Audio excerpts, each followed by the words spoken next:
প্রত্যেকটা ট্রফিতে আমার নাম লেখা, Mamata Khatun Tarafdar. Yes, Mamata Khatun Tarafdar, I am. তো এইগুলো আমার অ্যাচিভমেন্ট।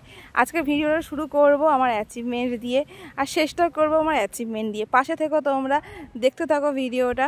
আজকে ওয়েদারটা একদম অন্যরকম, ফুরফুরে হাওয়া দিচ্ছে। তোমরা হয়তো ভয়েস দিতে যখন দিচ্ছি আমি বুঝতেই পারছো, প্রচণ্ড হাওয়া দিচ্ছে, রোদও উঠছে, বৃষ্টিও হচ্ছে। কিন্তু এই ওয়েদারের মধ্যেই আমাকে ভিডিও দিতে হবে, কিছু করার নেই। ভিডিও রেডি করা ছিল না, ভয়েসিং দেওয়া ছিল না, যার জন্য আমার এডিটিং করতে গিয়ে প্রচণ্ড প্রবলেম হচ্ছে। সেদিনকে আমি একটু সাজুগুজু করেছিলাম, মেকআপ তো করি না, সামান্য ওই আইলাইনার, লিপস্টিক আর কাজল যেটুকুনি দিতে হয় তা দিয়েই দেখো হেয়ার ছেড়ে ফটোশ্যুট করছিলাম। হেয়ারের কি অবস্থা, পাগল পাগল লাগছে আমাকে। সকাল সকাল তো দেখি মায়ের রান্না কমপ্লিট হয়ে গেছে, তো দেখছি এখানে মা রান্না কমপ্লিট করে গ্যাস পরিষ্কার করা হয়ে গেছে, এদিকে মা স্নান করতে গেছে।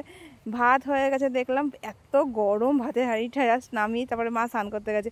আর এখানে হচ্ছে আমার ফেভারিট আলু দিয়ে এখানে ডিম রান্না হয়েছে, যেটা ছোলার ডাল দিয়ে হয়, আমার তো খুব ভালো লাগে খেতে। আর এখানে রয়েছে দেখি কি প্লেট ঢাকা রয়েছে কচুর শাক ইলিশ মাছের মাথা দিয়ে, যেটা আমি খেতে পারবো না। ইলিশ মাছ আমার এখন খাওয়া খুবই বারণ, ডাক্তার বারণ করেছে। আর এখানে আছে মেটে চচ্চড়ি। মেটে চচ্চড়ি আমার একটু খেতে ভালো লাগে না, তোমাদের ভালো লাগে? লাগলে জানি তো কমেন্ট বক্সে তোমরা কি মেটে চচ্চড়ি খেতে ভালোবাসো। এখানে দেখছি ওল না কচু আছে, এগুলো তো আমি খাই না, তাই আমি স্কিপ করে রেখে দিয়েছি। এগুলো বাজার করে রেখেছে, কালকে রান্না হবে, আজকে রান্না হয়নি। এদিকে বৃষ্টি শুরু হয়েছে, দেখো মাম্মামের খিদে পেয়েছে, তো মাম্মামের খাবার রেডি করছি। আর ভাবছি যে আমি তো সকাল থেকে খাইনি, কখন খাবো, কারণ মাম্মামের জন্য এখন আমার একবেলার খাবার উপর স্কিপ করতে হয়। তারপর দুপুরে খাবার নিয়ে নিয়েছি, প্লেটে ভাত নিয়ে নিয়েছি। ওই যে বললাম সকালে খাইনি, দুপুরেই খেতে হবে। আর এখন ভয়েস দিচ্ছি যে কত প্রবলেম হচ্ছে, হাওয়া হচ্ছে ফুরফুরে, চারিদিকে গাছপালা এত রয়েছে, তার মধ্যে পাশের বাড়িতে কাজ হচ্ছে, একটু ডিস্টার্বেন্স হচ্ছে জানি আমি তোমাদের ভয়েসটা শুনতে, তো তার জন্য ক্ষমা প্রার্থী। আর পাশে রোড, হংকিংয়ের আওয়াজ কি আর করব। আগের বাড়িতেও আমার এই প্রবলেমটা হচ্ছিলো যে লোকজন চিল্লাতো যখন আমি ভয়েস দিতাম বা ভিডিও বানাতাম। এখানে তো আরও বেশি প্রবলেম হচ্ছে, কিছু করার যত না পর্যন্ত আমার নিজের একটা পার্সোনাল রুম হচ্ছে ততদিন আমি ভয়েস দিতে পারবো না। আর এখানে নতুন বাড়ি হচ্ছে না, সব বাড়িগুলোর জন্যই এত আওয়াজ। এদিকে আমি খাবার নিয়ে নিচ্ছি, আর ওই যে ডিম নিয়ে নিচ্ছি।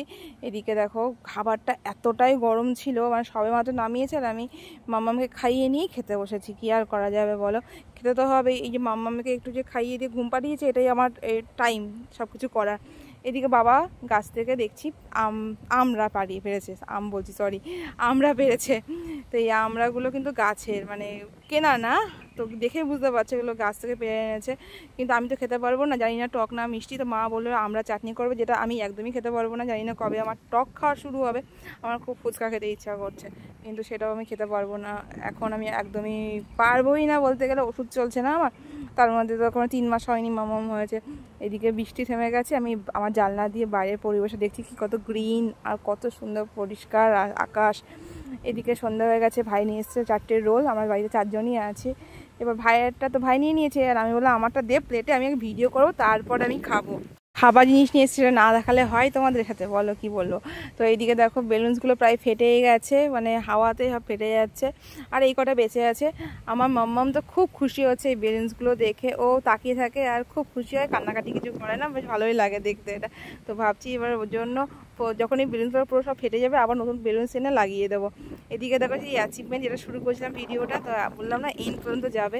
দেখো প্রত্যেকটা অ্যাচিভমেন্টে কিন্তু আমার নাম লেখা আছে, প্রত্যেকটা অ্যাচিভমেন্টে, প্রত্যেকটা ট্রফিতে। এই ট্রফিগুলো আমি যখন স্টেজে সিনিয়রদের হাত থেকে নিতাম না, আর অন্য একটা প্রাউড ফিল হতো যে হ্যাঁ আমি এতগুলো এমপ্লয়ের মধ্যে দিয়ে আমি পেরেছি। আর এগুলো একটা যখন পার্টি অর্গানাইজ হতো না, এত ভালো লাগতো, যেরকম ডেকোরেশন সেরকম খাওয়া দাওয়া, তার মধ্যে আই এম দ্য স্টার।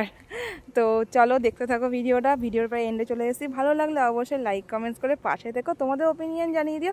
আর ওই যে বারবার বলি যে তোমাদেরকে পরিশ্রম করে যাও, ফলের আশা করো না। পরিশ্রম করলে কিন্তু তোমার সেই পরিশ্রমের ফল তুমি একদিন পাবেই, হয়তো লেট হবে।